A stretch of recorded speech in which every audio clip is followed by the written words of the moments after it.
Então, o estudo de hoje, né, a discussão de hoje vai ser em cima do tema do amor, né? O amor na psicanálise ou o amor para a psicanálise. Eu pensei muito sobre o tema. Eu acho que seria muito interessante a gente falar do amor para o neurótico. Assim, no decorrer do estudo a gente pode falar sobre a psicose, se for levantada alguma questão, alguma dúvida, mas eu acho muito interessante falar sobre o amor na visão do neurótico, né? A gente pode destacar a função do amor para o neurótico, né? A gente pode abrir com esse questionamento, né? Tipo, qual função teria o amor para o neurótico? É uma pergunta que eu deixo para vocês. Se alguém quiser responder ou quiser colocar alguma coisa.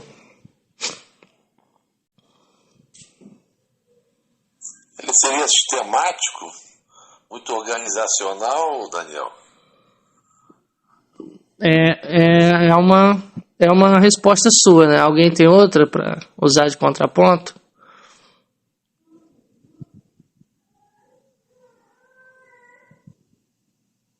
Ou posso prosseguir trazendo alguma coisa?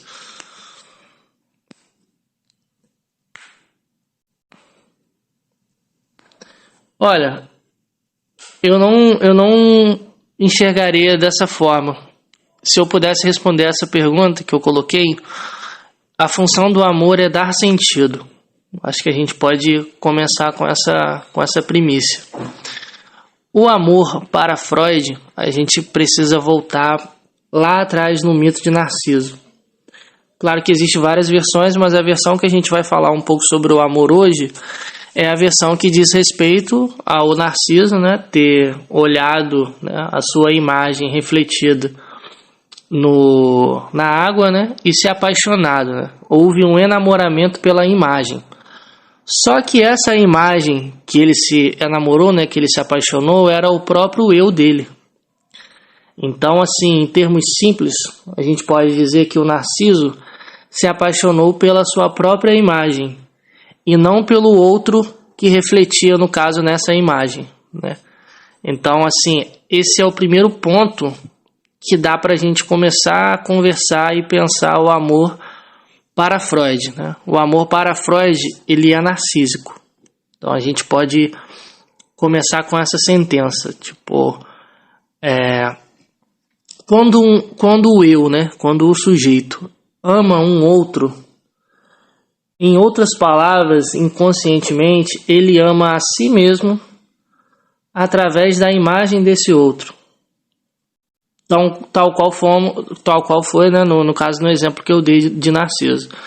Então, assim como as relações do sujeito neurótico, quando ele passa pelo narcisismo secundário, onde ele investe a libido dele em novos objetos, relações, pessoas, toda a satisfação retorna ao eu. Tipo assim, em termos simples, é como se todas as relações do neurótico, de certa forma, evidenciasse a seguinte questão: sempre diz respeito a uma satisfação do eu. Então esse é o segundo ponto que a gente pode pensar sobre o amor, né? Que o amor, ele, na psicanálise, né, o sujeito, ele possui essa ilusão, põe bastante aspas nessa palavra ilusão, de que ele realmente ama o outro. Só que na verdade ele não ama o outro como o outro é, tipo assim, na sua alteridade. O que ele ama é a fantasia que ele tem do outro. Então é muito importante a gente começar com esses 3 pontos, né? Que o amor em Freud, quando ele começa a falar sobre o amor, diz respeito a uma posição narcísica. Então, no caso, o eu ama o outro, mas na verdade o outro é a minha imagem refletida. E o segundo ponto é: o amor diz respeito sempre ao eu. Então, toda essa história de eu faço por você qualquer loucura, eu sempre tem a ver com um sujeito. O outro é tomado como objeto. O outro é apenas tomado como objeto. E esse é um ponto muito interessante também, porque o amor, o sujeito neurótico, ele possui a ilusão de que ele reconhece o outro, sendo que o outro, nessa operação do amor, é puro objeto. Eu acho que esses 5 primeiros minutos eu coloquei bastante coisa, assim. Gostaria de ouvir de vocês se vocês entenderam, se vocês não entenderam muito bem, se vocês querem colocar alguma coisa, se vocês querem discordar de alguma coisa ou levantar algum questionamento. Eu vou fazer assim. Oi, pode falar. Daniel, a Meire. Daniel, eu tenho um levantamento, né? Realmente, eu concordo com você numa situação que é o objeto do amor, né? Que busca. Porém, e quando chega a sublimação, que é aquela parte que vira sublime o amor, que daí como que me dá um ponto, me explica sobre isso. Eu acho que tem a sublimação. Quando você diz sublimação em Freud, não tem a ver com sublime.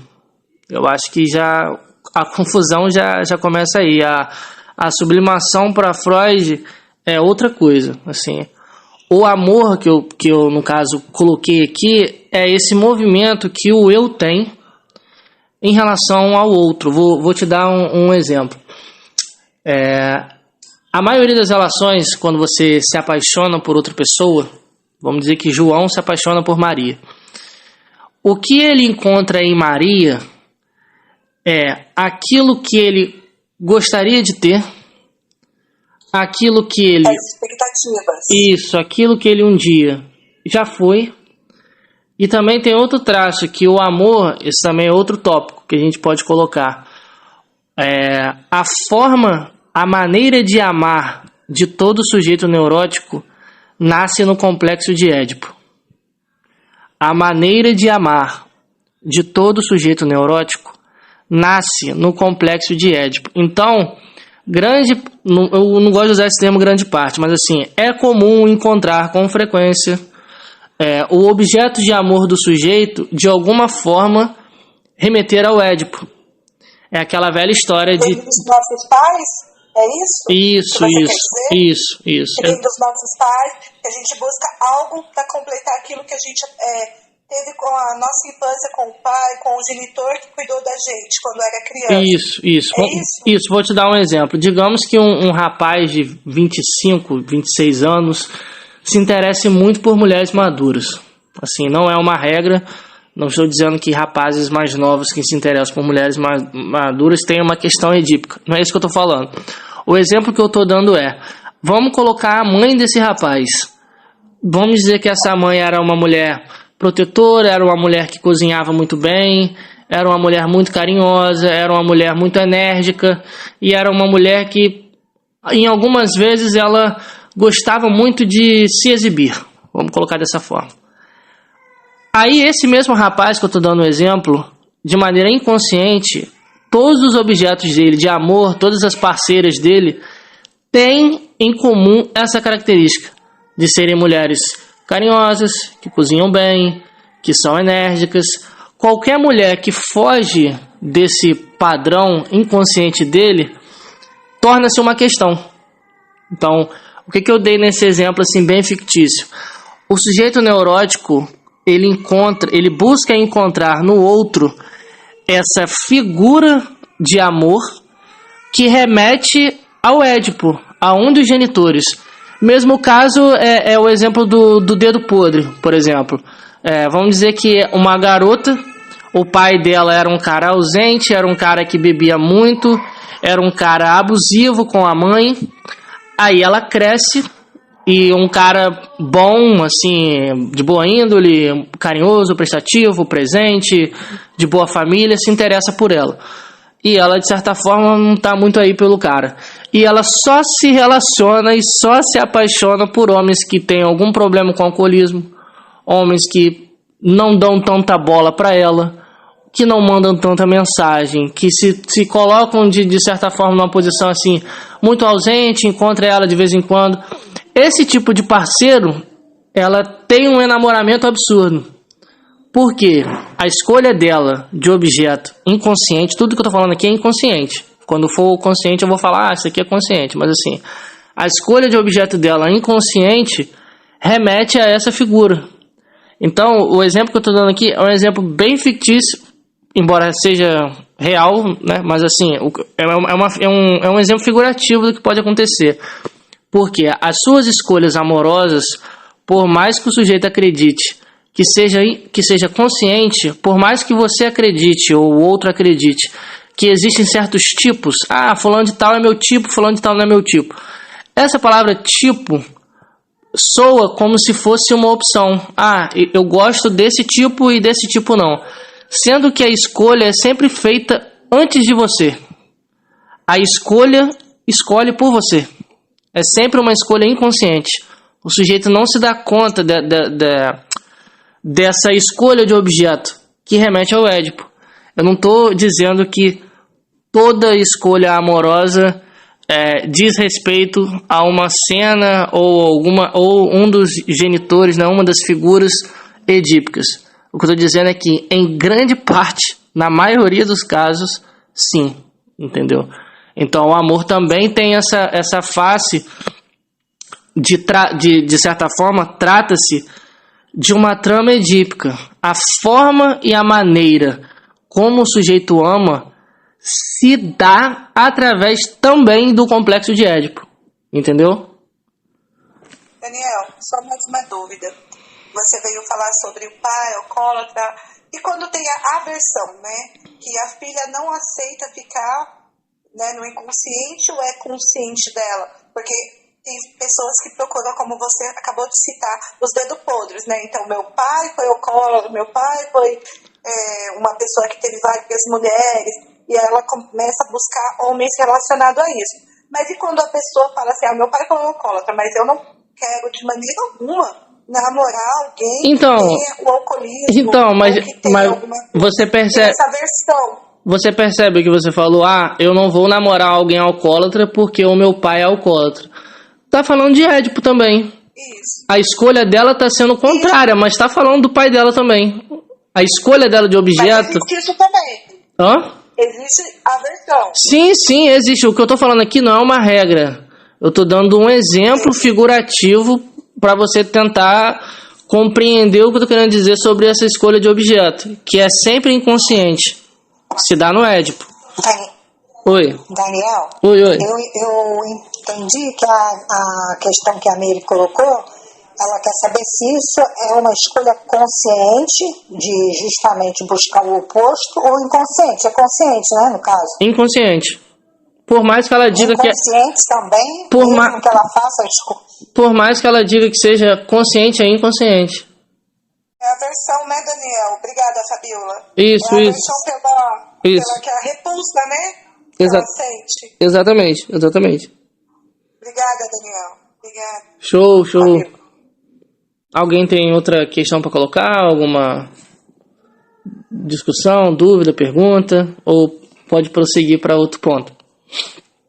Que a gente está em Freud ainda, então vocês esmiuçem bastante o que eu estou trazendo aqui de Freud, porque mais adiante a gente vai para Lacan.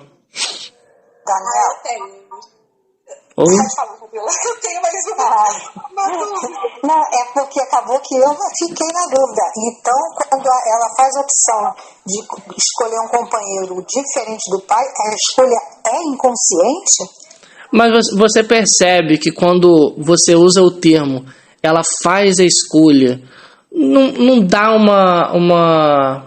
de certa forma, não tem uma conotação como se o sujeito tivesse total domínio das suas escolhas? Você acha realmente que o sujeito tem total domínio das escolhas dele? Ou você não... O próprio Freud, quando ele inaugura o trabalho dele falando sobre o inconsciente, uma das frases dele mais célebre é: o sujeito não é senhor da sua própria casa. Então o inconsciente, ele toma muitas decisões por você, e você às vezes, por conta do mecanismo de defesa ou próprias, como é que eu posso dizer, fantasias imaginárias que você tem ao seu respeito, eu sou assim, eu gosto disso, eu faço de tal forma, eu escolho de tal forma, como se o seu eu tivesse controle de alguma coisa, sendo que não, tipo, não é que o inconsciente faz tudo por você e há uma mão ali te manipulando e você é uma marionete nas mãos do inconsciente. Não é isso que eu tô querendo dizer, mas assim, toda convicção, eu faço isso, eu faço aquilo, eu escolho dessa forma, eu ajo dessa forma, eu faço aquilo, eu faço desse jeito, sempre tem uma conotação como se o sujeito, o eu, tivesse total controle das suas escolhas, sendo que não. Tipo, o sujeito adoece justamente por isso. Tipo, o inconsciente, ele prova isso na nossa cara, de que o eu não é senhor da sua própria casa. Então, assim, por mais que você acredite que o que você escolhe é seu, tem sempre uma influência ou do inconsciente ou do outro. Por exemplo, a maioria das pessoas que são ricas ou que têm um conhecimento em gastronomia adora caviar, por exemplo, ou escargot, que é uma lesma dentro de um caramujo. As pessoas realmente acreditam que elas gostam disso, só que o gosto delas também é construído através de um discurso. Tipo, o caviar ele é chique, ele é bom, ele é um ingrediente raro, ele foi feito de tal forma, demorou não sei quantas horas para fazer, o peixe foi criado num lago com água gelada, mineral, enfim, te conta toda uma história que o seu gosto, que você acredita ser seu, na verdade é fruto e uma produção de um discurso do outro. Então, tipo assim, quanto mais você estuda psicanálise, tanto em Freud quanto em Lacan, você vê que o sujeito, ele não é tão, vamos usar a palavra consciente com muitas aspas, ele não é consciente e tão poderoso das suas escolhas. Muitas das vezes o inconsciente toma escolhas por você que você nem sabe que sabe, entendeu? É como se fosse uma mão invisível que coloca certos objetos na sua frente e você às vezes escolhe sem nem saber que escolheu. Ou você escolhe pensando que você escolheu aquilo, mas aquela decisão foi tomada antes mesmo que você tivesse consciência de que você escolheu aquilo por sua vontade e tal, entendeu? Então, assim, eu entendi o que você perguntou, né? Assim, é consciente, é inconsciente, mas eu só achei importante colocar isso porque quando você usa a palavra, eu escolho, opção, eu, tipo, eu acho que isso é uma primazia da psicanálise, tipo, o eu, ele não é esse senhor dos seus atos, assim, o que você acredita ter poder, né, de certa forma, sobre as suas escolhas, o inconsciente diz, não é bem assim, tipo, o próprio ato falho é isso, tipo, o eu acredita que está discursando, que está falando uma questão e você vai lá e comete um ato falho, tipo, é o inconsciente te falando assim, nem o seu discurso, nem as suas palavras, nem o que você acredita que você está dizendo, você tem controle, quem dirá das suas escolhas. Então, assim, eu acho importante a gente colocar isso, né? Tipo, é uma frase do próprio Freud, né? O eu não é o dono, né? Tipo, da sua própria casa. O inconsciente, às vezes, é o dono da casa e o dono da casa, se acha dono da casa, é um próprio inquilino. Não sei se você conseguiu entender o que eu quis dizer. Mas, assim, tudo que a gente está falando aqui sempre vai ter, né, a primazia do inconsciente. Tipo, porque se fosse assim, por que as pessoas iriam para análise? Se as pessoas têm tantas certezas, né? Tipo, eu estou fazendo isso, estou fazendo aquilo. Tipo, o inconsciente mostra exatamente isso. Tipo, é o lugar onde ele prova, não, isso aí que você está falando aí não é verdade, não. Tipo, o próprio Freud fala, por exemplo, da negação. Toda dupla negação no inconsciente é uma afirmação. Não gosto da minha mãe, não. Eu odeio a minha mãe. Tipo, toda negação consciente, vamos usar essa palavra consciente que vocês estão usando, no inconsciente é uma afirmação. Tipo, a lógica do inconsciente é uma lógica, não vou falar a palavra contrária, é uma lógica inversa à lógica consciente, entendeu? Não sei se eu respondi ou se vocês têm outra coisa para falar do amor em Freud. Tem tempo ainda. Daniel, licença. Daniel, quando você fala assim, a forma inversa, e eu te pergunto, que fala assim, o amor e o ódio, mas quando eu estudei, me falaram que não era o amor e o ódio, e sim outra, como um medo, alguma coisa assim que me informaram. Eu não sei se está correto, se isso é verdadeiro, né? Mas que não era o amor e o ódio, como todos falam, o amor e o ódio andam lá do lado, né? E sim, quando você fala inversão, tem uma outra forma de dizer do amor. Eu não sei se é um medo ou outra palavra. Não, assim, o que eu estudei não sei se você consegue entender o que eu quero dizer. Sim. Porque a maioria das pessoas enxergam o amor e o ódio como antíteses, sendo que não é bem assim. Tipo, o primeiro afeto que a criança tem na vida, por incrível que pareça, não é amor. Quando a criança nasce, e ela tem uma relação com a mãe, né, essa relação edípica, mais uma vez a gente volta para o Édipo. Ela acredita ser o único objeto de desejo da mãe. Mais do que isso, ela acredita ser aquele pedaço que falta na mãe. Ela acredita ser o falo. Então, a relação que ela tem com a mãe, por mais que seja uma relação que esteja dentro da linguagem, no psiquismo da criança não existe esse plano simbólico, vamos dizer assim, que diga o que a criança está sentindo pela mãe é amor. Não, ela não tem essa noção ainda de amor. Porque o amor, ele só existe por conta da linguagem. Isso já é Lacan. Mas assim, coloque isso assim, bem fresco na sua cabeça. Não existiria amor se não houvesse linguagem. Não existiria amor se não houvesse plano simbólico. Mas o que eu estou querendo dizer? A criança tem essa relação com a mãe. Quando vem esse terceiro, que é o pai, o primeiro afeto que ela tem por esse terceiro é ódio. Então, o ódio é o primeiro afeto, é o primeiro sentimento que a criança tem. O ódio como esse sentimento, esse afeto dentro da linguagem.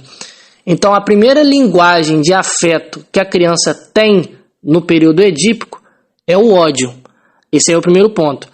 Depois de um certo período do Édipo, ao mesmo tempo que esse pai é rivalizado e odiado, temido, a criança passa a meio que ser, põe bastante aspas nesse obrigado. Ela é como se ela falasse assim, olha, já que eu não posso com você, nem contra você, então eu vou te amar. Então o amor, ele vem como resposta a esse ódio. Então não é que um é a antítese do outro, mas para a psicanálise em termos, no que diz respeito ao complexo de Édipo, o amor ele vem como essa resposta ao ódio. Tanto que no seminário 20 o Lacan usa uma palavra chamada amódio, que é essa mistura de amor com ódio. Então, assim, respondendo mais ou menos a sua pergunta, o amor e o ódio não são antíteses. O amor ele surge como uma tentativa eu posso dizer assim, ao meu ver, que assim, se o primeiro afeto que a criança tem em relação ao Édipo, por conta desse terceiro, é o ódio, o amor vem como um sentimento de, não apenas de substituição, mas de compensação. Tipo assim, a criança não pode odiar ao pai. Mais do que isso, eu acho que ela não conseguiria sustentar esse ódio ao pai, porque ela também ama esse pai. Por mais que ela rivalize, por mais que ela veja como um intruso nessa operação edípica, a criança ama o pai. Por mais que alguns pacientes ou alguns sujeitos neuróticos digam assim, eu odeio ele, eu odeio ele, eu odeio ele. Sempre desconfie. Onde há excesso de ódio, há sempre um amor recalcado. Onde há um excesso de amor, há sempre um ódio recalcado. Então, assim, é uma máxima que você pode ter em mente sempre. Onde tem muito ódio, com certeza tem uma pontinha de amor recalcado e vice-versa. Mas assim, pelo que eu estudei, o ódio e o amor tem essa questão. Assim, falando em termos bem simples, porque é um assunto que, nossa senhora, daria para horas e horas e horas de discussão. Mas assim, o ódio e o amor Seria mais ou menos assim, dessa forma, assim. Mais uma vez falando do Édipo, né? Como a gente está tratando nessa parte do estudo, falando do amor em relação a essa visão edípica, né? Essa forma de amar que o sujeito tem no complexo de Édipo, né? Como eu disse anteriormente, né? A forma e a maneira e a escolha de objeto do sujeito inconsciente, sempre inconsciente que eu estou falando aqui, se dá no Édipo. Obrigada, Daniel. Gratidão. Show. Alguém tem alguma coisa para falar nessa parte do Freud? Ulisses, Gisele, Andréia, Fabíola? Oi, boa noite. Boa noite. Gisele. Boa noite. Pessoal, que é nova aqui, primeiro dia. Então, eu queria que você me explicasse, por favor, não sei se eu acho que eu não ouvi direito, antes da criança ela ter esse afeto de ódio pelo pai, qual é o sentimento que ela tem?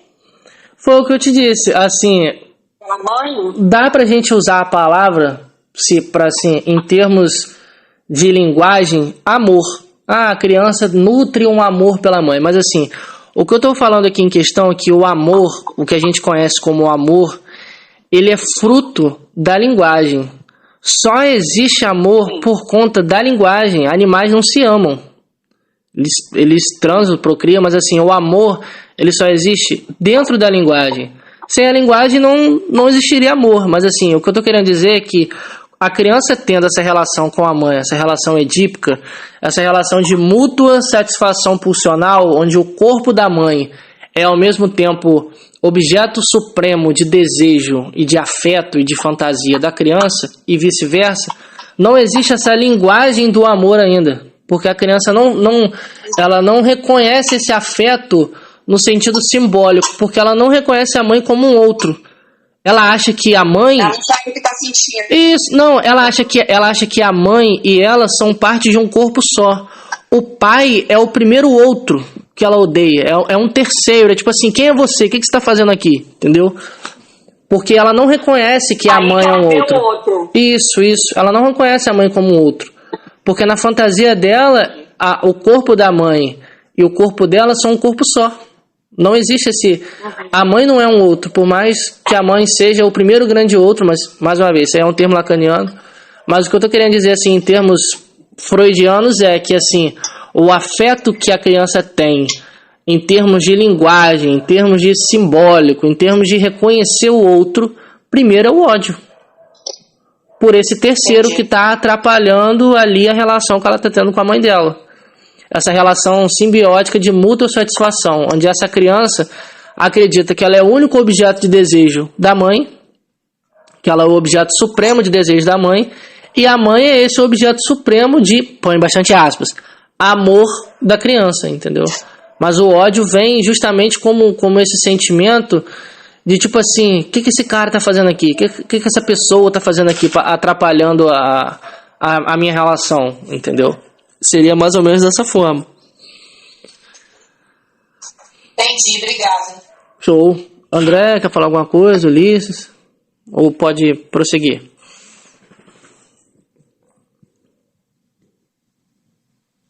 Oi, boa noite, Daniel. Boa noite. Não, só para tirar uma dúvida, assim, então quer dizer que todas as escolhas referente ao objeto, ela não é de uma forma consciente, ela sempre tem um desencadeio de um inconsciente. Isso. Do ético. Isso. Exatamente. Assim, eu tomaria cuidado com todos, sempre, nunca, mas assim, é isso que você mais ou menos quis dizer, assim. Em grande parte tem sempre essa questão, assim, por mais que o sujeito negue isso, como eu disse anteriormente, né? Toda dupla negação consciente, em termos inconscientes, é uma afirmativa, né? Essa premissa de sempre existir algo antes que vem, né, como, digamos, uma herança dentro do teu inconsciente, né? Isso. Digamos assim, né? Isso. Que, por sinal, o próprio Lacan diz, né, uma das frases dele, é que o inconsciente é um discurso do outro. Sim. Você vê que nem o seu próprio inconsciente, mais uma vez, né, é seu. Tipo assim, não é você que criou o seu inconsciente, assim. para Lacan é formado pelo discurso do outro, pelos atravessamentos do outro. Não existiria inconsciente se não tivesse o outro. Eu lembrei da questão da criança, do bebê, quando o casal tá antes do bebê até de ser concebido, de existir a gestação, já existe a ideia, né? Isso. Para Lacan, todo sujeito, ele nasce do desejo dos pais. Mas assim, antes que ele venha a nascer, ele já existe no plano simbólico. Tipo assim, André, você tá grávida. O nome do garoto vai ser João, ele vai torcer pro Flamengo, o quarto dele vai ter um pôster do Velozes e Furiosos, ele vai estudar na escola João Paulo III, ele vai gostar de Mickey Mouse, e as férias dele ele sempre vai passar em Curitiba. Tipo, você já monta todo um cenário simbólico para esse garoto que ainda nem nasceu, que ainda é um feto dentro de você. Ele já existe antes mesmo que ele venha a nascer de fato, né? Então, assim, a linguagem, ela é... Eu poderia dizer que a linguagem é o primeiro óvulo de todo sujeito, assim, antes mesmo dele ser fecundado e desenvolver, né, dentro do útero da mãe. Então, assim, somos seres da linguagem e nascemos primeiro na linguagem e depois assim, põe bastante aspas nesse real, e depois na realidade, assim, de sair de dentro das nossas mães e tal. Mas assim, a gente nasce primeiro na linguagem. Isso, em termos lacanianos, é isso mesmo. Fechamos a parte do Freud, pode prosseguir um pouco para a parte do Lacan. Vocês têm alguma pergunta, alguma colocação, algo assim?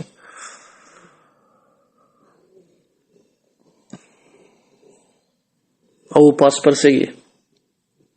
Pode prosseguir. Show. Então, vamos lá. A primeira, como eu disse anteriormente, no começo do estudo, para Freud o amor é narcísico. Para Lacan, o buraco vai ser bem mais embaixo, mas a gente vai com calma, assim, ponto por ponto. Se vocês quiserem perguntar, discordar, tipo, perguntem mesmo, porque assim, não que o amor para Freud seja fácil, mas o amor para Lacan é muito difícil. Então, se vocês quiserem e tiverem dúvidas, não tenham vergonha, perguntem mesmo. A primeira coisa que eu poderia falar sobre o amor para Lacan é que o amor, guarde bem essa frase, o amor tenta fazer um. Vou repetir.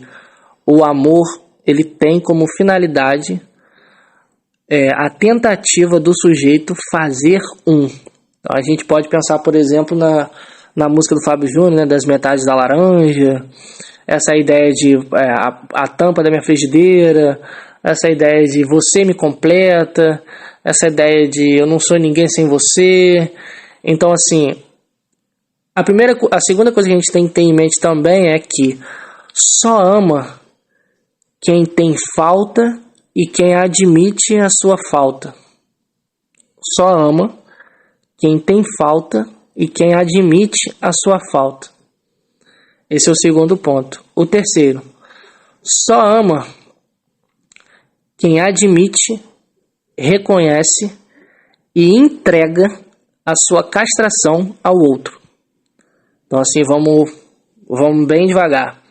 Quando a gente pensa num filme de romance, a gente sempre tem a ideia, vamos colocar assim o Titanic, por exemplo, a história do Titanic. O Titanic, no filme, só durou 3 dias. A história de amor do Jack e da Rose só durou 3 dias. Romeu e Julieta, mesma coisa, só durou 3 dias. Os dois se matam, enfim. Mas assim, o ponto em Titanic é a Rose é uma jovem de uma família aristocrata que tem lá o noivo dela, um casamento arranjado. Pô, se sente péssima no filme, né, com a sociedade, os burgueses e tal, se apaixona pelo Jack, que é um cara que não tem lugar fixo, que desenha, que tem uma paixão assim pela liberdade artística e tal. Ela encontra no Jack essa figura, olha só, mais uma vez voltando lá a Freud, essa figura de tudo aquilo que ela não é e gostaria de ser. Vou repetir. ela encontra no Jack tudo aquilo que ela não é e gostaria de ter. Ela ama o espírito de liberdade dele. Ela ama o fato dele não ligar para a regra. Ela ama o fato dele ser passional. Ela ama o fato dele não ligar para convenções sociais ou burguesas ou compromissos aristocratas. Ele pode estar um dia nesse navio e no outro dia ele pode estar numa viela em Viena, no outro dia ele pode estar em Paris, no outro dia ele pode estar no México. Ele não tem lugar fixo. Ele é quase que um espírito, uma força da natureza.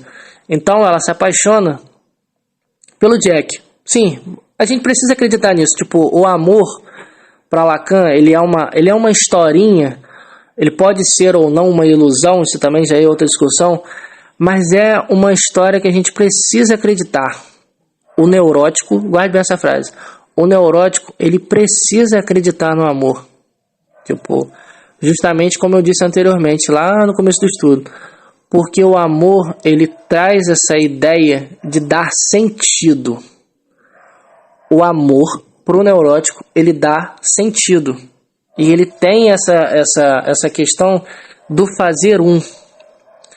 O sujeito tem essa fantasia em relação ao outro de fazer um, de ser um novamente. Como eu disse lá atrás, a criança, no período edípico, cara, o Édipo sempre vai estar aqui. Eu sempre vou ficar voltando Édipo, porque tá em tudo. Quanto mais você estuda psicanálise, mais você vê isso. A criança acredita que ela um dia foi um com a mãe. Então, assim, no amor sempre há essa característica, né, essa fantasia de que ela vai ser um com o outro. Que ela vai ser um só. Tipo, tem até um versículo na Bíblia que diz, né, unir-se-á o homem e a mulher e ambos serão uma só carne. E ambos serão uma só carne. Tipo, um só. Então, assim, esse versículo pro neurótico, mesmo se ele não lê a Bíblia, enfim, mas assim, o que eu tô querendo dizer é que ele encarna muito bem esse versículo. Tipo, de ser uma só carne com o outro. A maior fantasia do neurótico é essa, em relação ao amor, né? Como eu disse anteriormente. Que é essa tentativa de fazer um. Então, assim, para todo neurótico que ama, né? Vamos botar o Cazuza aqui, né? Exagerado, jogado aos seus pés, eu sou mesmo exagerado. Por você eu largo tudo, carreira, dinheiro canudo. Eu quero um amor com sabor de fruta mordida. Mentiras sinceras me interessam. O nosso amor a gente inventa. O seu amor é uma mentira que a minha vaidade quer. Porra, daria pra gente fazer um estudo só sobre a música de Cazuza. O que eu tô querendo dizer é isso, tipo, esse é o primeiro ponto do amor para Lacan. Tipo, o amor pro neurótico busca sempre fazer o uno, né? Esse é o primeiro ponto, assim. Aí agora eu deixo com vocês. Vocês querem falar alguma coisa, perguntar alguma coisa, discordar de alguma coisa, levantar alguma questão? Daniel, Oi. tudo que você expôs aí em referência ao amor em Lacan é característica do neurótico. Isso. Neurótico. Tá. E aquela explanação anterior, quando a gente estava lá em Freud, também você estava falando do neurótico, é isso? Isso, do neurótico. O estudo nosso todo hoje é o amor, a função, né, do amor, né, digamos assim, pro neurótico. Como que é o amor pro neurótico? Tá certo. Obrigada. E, Daniel, esse neurótico também envolveria o neurótico obsessivo, não? Sim, todo neurótico. Obsessivo, histérico, fóbico. A gente está falando o amor na neurose como um todo. Mas assim, o amor na histeria de uma forma, o amor na neurose obsessiva é de outra forma. Mas assim, quando eu digo neurose, eu tô tirando de lado psicose e perversão. Deixando um pouco de lado, né? Porque seria outra discussão, se vocês gostarem desse estudo de hoje. Se quiserem no próximo estudo falar do amor na psicose, como que é o amor na psicose, ou se psicóticos amam, aí é outra questão. Mas assim, o estudo de hoje eu reservei mais para a gente ter essa introdução do amor um pouquinho em Freud, um pouquinho em Lacan, mas o amor como um sentido pro-neurótico. A função do amor para o neurótico. Entendeu? Se vocês têm alguma pergunta, alguma questão, se querem colocar alguma coisa, vocês podem falar.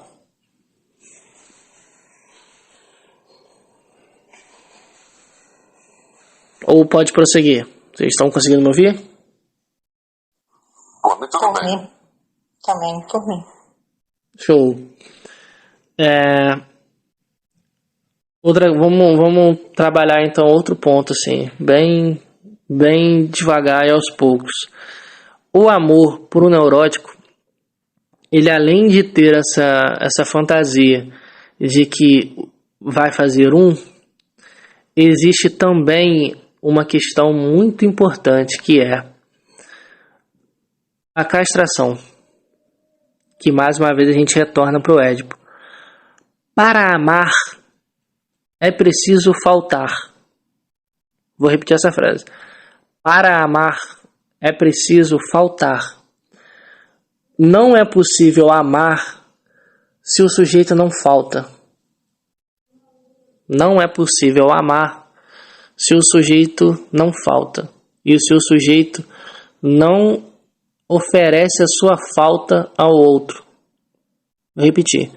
Se o sujeito não oferece a sua falta ao outro. O amor, ele tem uma característica, isso na psicanálise, né, no caso em Lacan, que ele ao mesmo tempo ele dá sentido ao sujeito, ele tem um poder muito grande no neurótico, porque o sujeito pode sofrer por amor, o sujeito pode sofrer de amor, e o seu amor pode também se tornar o seu sintoma. Vou repetir. O sujeito pode sofrer com amor, o sujeito pode sofrer de amor, e o sujeito também pode fazer com que o seu amor se torne um sintoma. Então, assim, o amor para o neurótico, ele possui essa função de dar sentido, ele possui essa função de fazer essa fantasia de fazer e ele também, o sujeito também pode sofrer por amar. Então esse é um ponto também muito significativo no que diz respeito ao amor.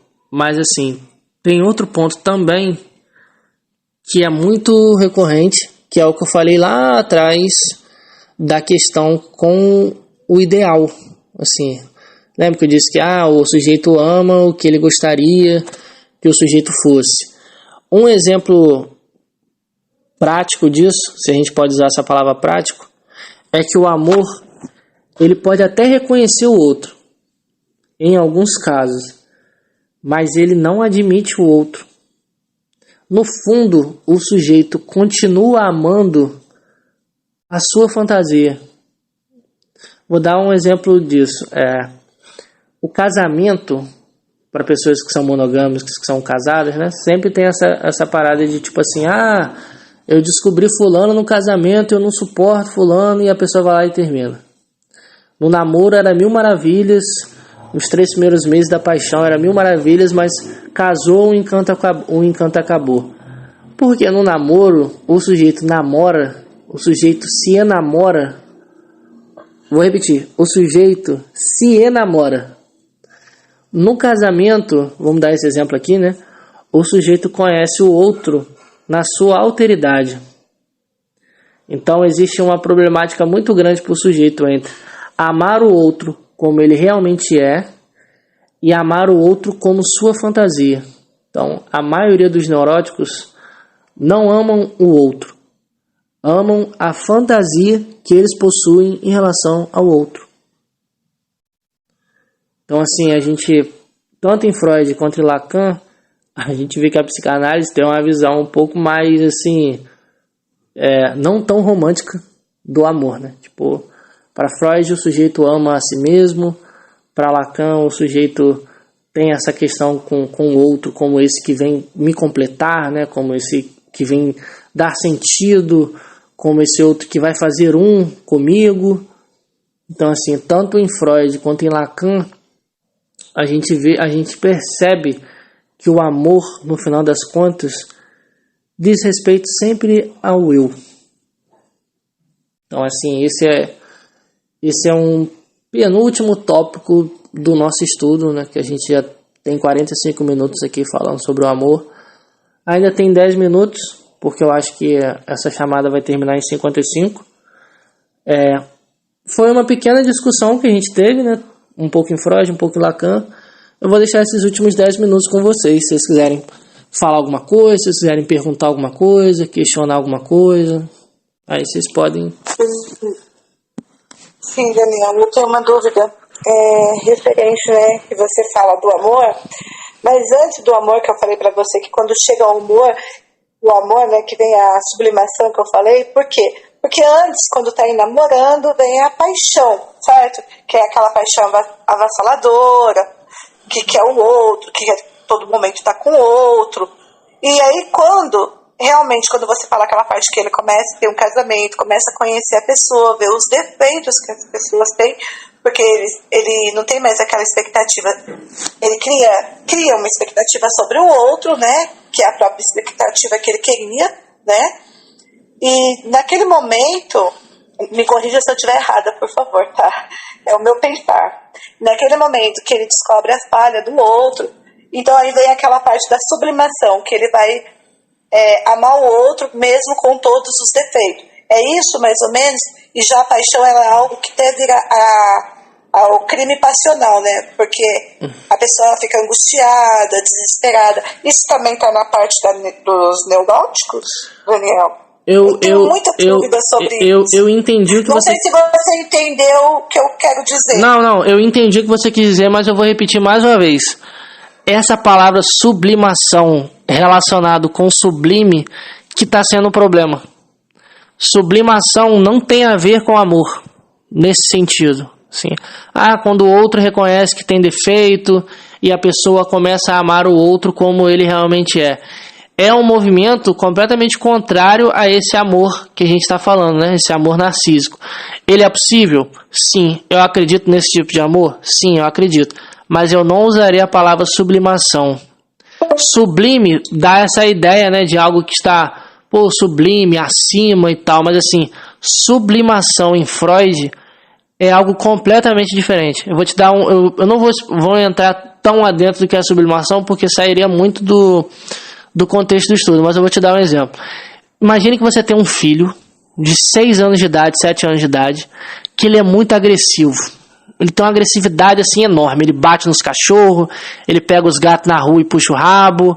Na creche ele bate o tempo todo nas crianças. Esse garoto tem uma raiva assim absurda. Ele tem essa raiva, ele não consegue ficar quieto no lugar, ele sempre quer quebrar alguma coisa, quer bater em alguma coisa. Aí o que você decide fazer? Você vê que na sua rua abriu uma aula de boxe. Aí você pensa assim, vou levar o meu filho para fazer uma aula de boxe. Aí o professor chega e mostra um saco a ele, fala assim, você vai dar esse golpe, esse daqui. O seu filho começa a soltar a mão, batendo. Com o passar do tempo, esse professor explica a ele o nome dos golpes, a disciplina do esporte, o funcionamento da luta.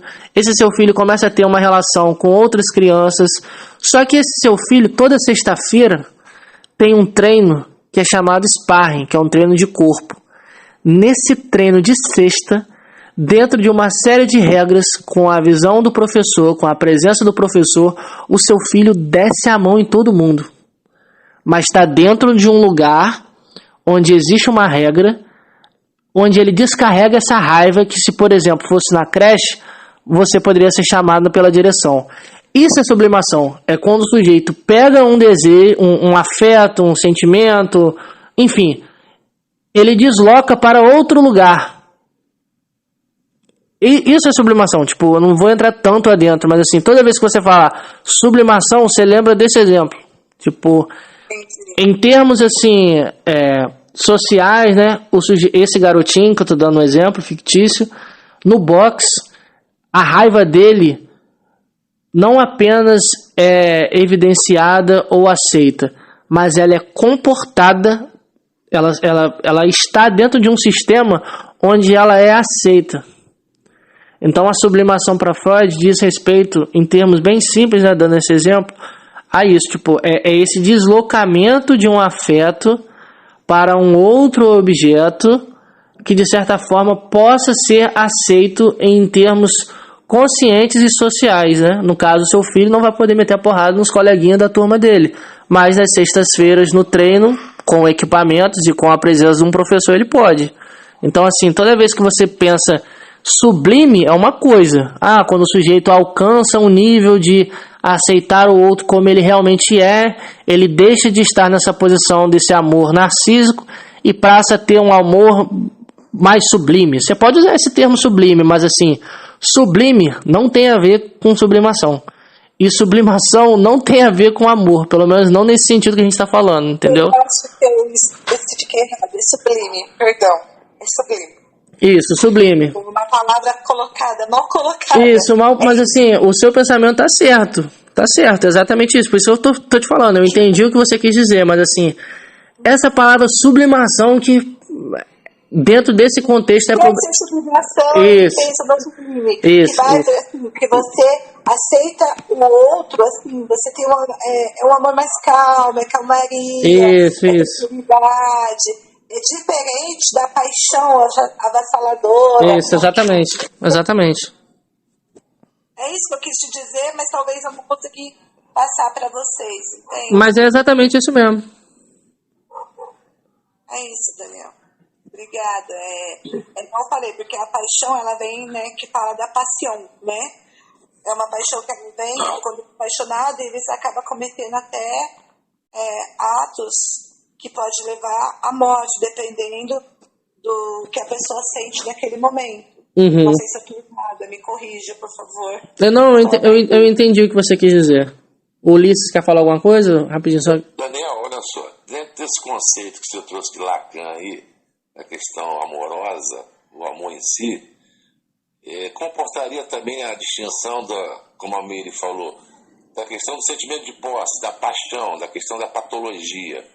Englobaria esse perfil também não, né? Não, a paixão já é de outra ordem.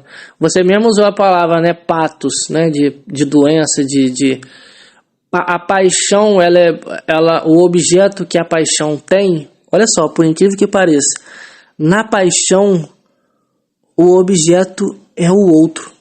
Não consigo viver sem você, eu quero falar com você o tempo todo, eu quero falar com você 5 horas de ligação, eu quero te ver 5 vezes na semana, eu quero amar você, estar com você, fazer sexo com você 7 vezes na semana.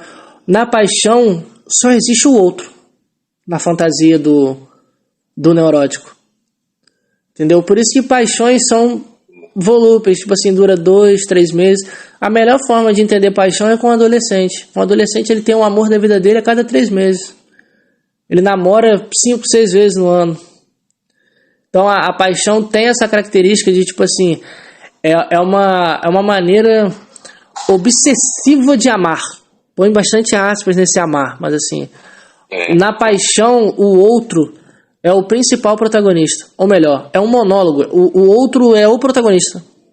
O outro entendeu? A pessoa quer meio que quase que encarnar o outro. Tipo assim, começa a vestir com as mesmas roupas, sair para os mesmos lugares, usar as mesmas gírias. Enfim, a pessoa meio que literalmente ela quer engolir o outro.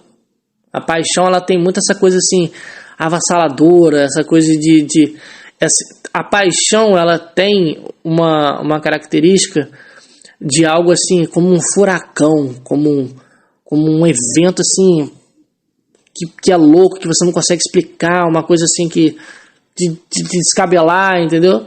Já o amor não. Claro que existem diferentes tipos de amor, mas assim, nesse sentido, a paixão, ela dá mais esse protagonismo ao outro, né? Nesse sentido dessa fantasia quase que de um devoramento mesmo. Você quer muito o outro, você quer devorar o outro, quer ter o outro só pra você.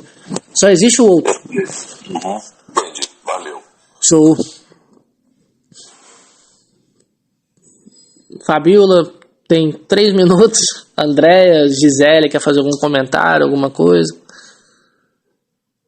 Pra mim tá tudo ok. Show. Pra mim também, tudo ok. Show. Muito bem, Daniel. Tá muito bem explicado aqui a diferença de amor e paixão. Tá muito tá tudo ok.